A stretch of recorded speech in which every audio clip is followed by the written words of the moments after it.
Medical পরীক্ষার ফলাফলে বৈষম্যের অভিযোগ করেছেন বৈষম্য বিরোধী ছাত্র আন্দোলনে অংশ নেয়া ঢাকা কলেজের শিক্ষার্থীরা। এর প্রতিবাদে ঢাকা কলেজের সামনে থেকে বিক্ষোভ মিছিল বের করেন তারা। এই মুহূর্তে ঘটনাস্থলে আছেন সহকর্মী রাশেদ আনিস, সরাসরি যোগ দিচ্ছেন তিনি।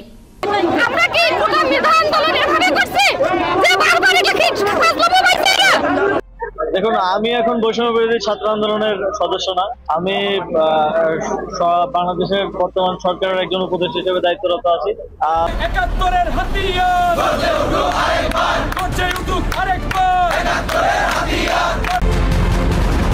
বৈষম্য বিরোধী ছাত্র আন্দোলনের নামে গণ অভ্যুত্থানে দেশ ছাড়তে বাধ্য হয়েছিলেন সাবেক প্রধানমন্ত্রী শেখ হাসিনা। শুধুমাত্র কোটাকে কেন্দ্র করে এই আন্দোলনের সূত্রপাত ঘটে, অথচ পুনরায় সেই কোটা প্রথা এখনো চালু থাকায় ঢাকার মেডিকেল কলেজ সংলগ্ন এলাকায় বৈষম্য বিরোধী ছাত্ররা নতুন এক গণ অভ্যুত্থানের সৃষ্টি করতে চলেছে।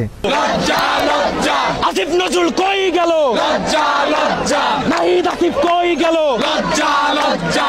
ইউজিসি লজ্জা লজ্জা। পাবলিশ হয়েছে, আমরা এখানে দেখতে পেয়েছি যে এখানে অসংগতভাবে আমরা 24-এর বিরুদ্ধে যে কোটার যে আন্দোলন করেছিলাম সেই কোটাকে আবার ফিরিয়ে নেওয়া হয়েছে।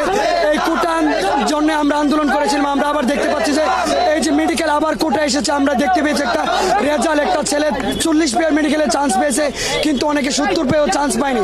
তাই আমরা কোটার বিরুদ্ধে আন্দোলন করে এই স্বৈরাচারকে হটিয়েছি। আমরা অন্তর্বর্তীকালীন সরকারের কাছে আবেদন রাখবো, দ্রুত সময়ের ভিতরে যাদেরকে কোটা দিয়ে চান্স দিয়েছেন তাদের চান্স বাতিল করে মেধার ভিত্তিতে মেধাবীদেরকে চান্স দিতে হবে।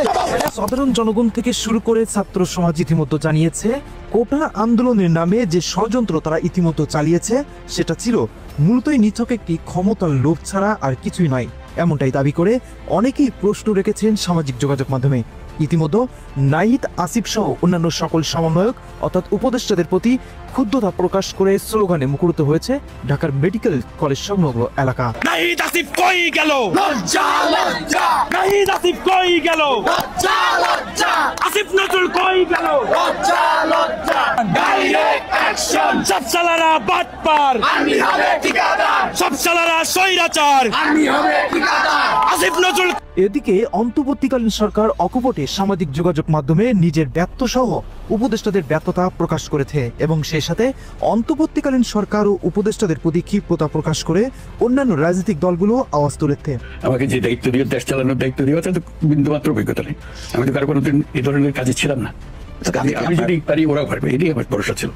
আপনার তাদের পারফরমেন্স নিয়ে আপনার কেমন? আমার নিজের পারফরমেন্স নিয়ে আমার সন্দেহ, ওদের পারফরমেন্স নিয়ে কি জিজ্ঞেস করবো? কিন্তু আপনার তো অন্যরা বলবে। আমি বলবো, আমি দেখছি তো। আপনি কি আপনার পারফরমেন্স নিয়ে সন্তুষ্ট?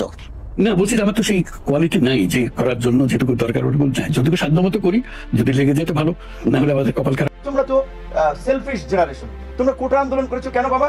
আমলা হবা, আমলা হয়ে টাকা পয়সা কামাবা, ক্ষমতার অপব্যবহার করো, এই জন্য তো আন্দোলন করেছো। তোমরা তো শিক্ষকদের যখন শহীদ মিনারে বেতন বৃদ্ধির আন্দোলনে গরম পানি মারে পুলিশ, সে সময় তো তোমরা শিক্ষকদের পাশে দাঁড়াও না। তোমরা তো গণতন্ত্র নাই, মানুষ কথা বলতে পারছে না, সেটা নিয়ে তো তোমরা দাঁড়াও নাই। এখন আমি কিন্তু কাঠগড়ায় দাঁড়িয়ে গেছি, বিকজ আসলে আমরা তরুণদের স্পিরিটের কথা least true, but at the same time ওই কথা আমার তখন হিট লেগেছে মাথায়। আমি আসলে তখন কিংকর্তব্য বিমুখ হয়ে গেছে। আসলে স্যার তো ঠিক বলেছে, আমরা তো গণতন্ত্রের জন্য তরুণদের কত অংশটা মানে স্বতঃস্ফূর্তভাবে স্পন্টেনিয়াসলি বিশ্ববিদ্যালয় থেকে ভোটের অধিকারের দাবিতে, মানবাধিকারের দাবিতে, তাদের দাবি ছাত্র সংসদ নির্বাচনের দাবিতে বের হয়ে এসেছে। কয়েকটা বিশ্ববিদ্যালয়ের ছাত্ররা আন্দোলন করেছে, পরিস্থিতি প্রতিকূল ছিল, কিন্তু এই ছাত্ররাই ইতিহাসের সমস্ত মুভমেন্টগুলোতে গুরুত্বপূর্ণ জায়গায় ভূমিকা রেখেছে।